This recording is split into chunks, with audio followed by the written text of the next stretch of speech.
Hello friends, कैसे हैं आप लोग। वाई ये गुरु चैनल में आप लोगों का बहुत बहुत स्वागत है। तो हम लोग कुछ ऐसे आसनों से अभ्यास करते हैं। चलिए शुरुआत करा जाए। अब हम पश्चिमोत्तानासन की विधि को जान ले। हाथों को सीधा करते हुए ऊपर दिशा में ले जाए, फिर नीचे ले जाते हुए अंगूठे को पकड़ रहे हैं और उसके बाद सांस खींचते हुए अपने माथे को घुटनों से लगाया जाए। उसके बाद ये पश्चिमोत्तानासन की संपूर्ण रूप से हो जाएगा, जो दिखने में अति सुंदर दिखता है और इसके बहुत ही अनेक कई प्रकार के लाभ हैं जो हमारे शारीरिक रूप को बहुत फ़ायदा देते हैं। तो चलिए अब विधि को छोड़ते हैं इस आसन की। अपने हाथों को ऊपर ले जाए किनारे पे और संपूर्ण रूप से ये आसन छूट चुका है। चलिए अब दूसरे आसन को किया जाए। इस आसन का नाम है मत्स्य आसना। इस आसन के सभी लाभ को लिखा गया है एवं अब इसकी विधि को जान लिया जाए। तो चलिए शुरुआत करते हैं। पहले पैर को मोड़ लें, अब दूसरे को अपने आधे शरीर को पीछे की दिशा में लेके जाएं। उसके बाद अपने हाथों को भी जमीन पे छोड़ दिया जाए। उसके बाद आप अपने हाथों को पीछे लेके जाते धीरे धीरे अपने माथे को जितना जमीन से टच कर सकते हैं उसको करें। फिर अपने हाथों को आगे ले जाते हुए अंगूठे को पकड़ के बॉडी को पूरा तनाव में से खींच लीजिए। अब ये संपूर्ण रूप से आपको ये आसन दिखेगा। तो चलिए अब दूसरी तरफ से भी देख लेते कैसा ये आसन दिखता है। तो अब ये आसन इस प्रकार से दिखते हैं। इसके कई लाभ है। अब आसन की विधि को छोड़ते हैं। हाथ को धीरे ले जाते हुए जमीन पे अब शरीर को आगे खींचते हुए पहले पैर को छोड़ें, अब दूसरे को। इसके बाद ये आसन संपूर्ण रूप से खत्म हो जाता है।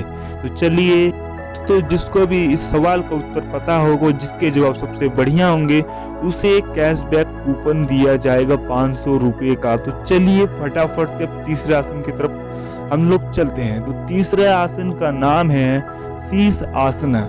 ये आसन बहुत ही फायदेमंद आसन है। चलिए अब इस आसन की विधि को जान लिया जाए। अपने हाथों को जमीन पर रखते हुए माथे को लगाएं। उसके बाद अपने शरीर को धीरे धीरे ऊपर की दिशा में लेते जाएं। अब यह आसन आधा दिखेगा आपको। अब अपने पैरों को संपूर्ण रूप से सीधा कर लिया जाए। ये आसन सीधा होने के बाद आपका शीश आसन संपूर्ण रूप से हो जाएगा। और इस आसन में आप लोगों को बैलेंस बहुत जरूरी है। अब धीरे धीरे इसको नीचे लेके आए। चलिए अब हम लोग चौथा आसन करते हैं। इस आसन का नाम है मयूरासन। इसके लाभ लिखे गए हैं एवं विधि को अब जान लेते किस प्रकार किया जाता है ये आसन। इस आसन को करने के लिए अपने हाथों को उल्टी दिशा में रख लें। अब अपने पैरों को धीरे धीरे पीछे की तरफ लेके जाएं। फिर अपने कोहनी को पेट से लगाते हुए पैर को धीरे धीरे उठाए, बिल्कुल बराबर में, जिसमें आपका बैलेंस बना रहे। और अब हम लोग ये आसन को संपूर्ण रूप से देख सकते हैं। ये आसन दिखने में बहुत ही सुंदर लगता है एवं इस आसन को धीरे धीरे रखते हुए अपनी उस पहली वाली पोजीशन में आ जाएं। तो चलिए ये हमारा आखिरी आसन है एवं चक्रासन, जिसके लाभ लिखे गए हैं। तो विधि को जान लेते हैं हम लोग। चलिए फटाफट शुरुआत करते हैं।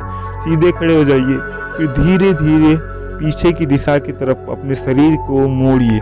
फिर अपने हाथ को आराम से नीचे रखते हुए अपने हाथों और पैरों को दोनों को जोड़िए। जितना जोड़ सकते हैं उतना ही जोड़िए, अधिक कोशिश करने की जरूरत नहीं है। इससे आपको हानि पहुंचेगी, लाभ नहीं कभी भी पहुंचेगा। तो चलिए ये आसन इस तरह से दिखता है। जितना करें उतना ही करें जितना आपको फायदा हो। तो चलिए अब इस आसन को अपनी पहली वाली स्थिति में ले आते हैं। तो वीडियो पसंद आई हो तो सब्सक्राइब जरूर करना। तो चलिए नेक्स्ट वीडियो में आपसे मुलाकात।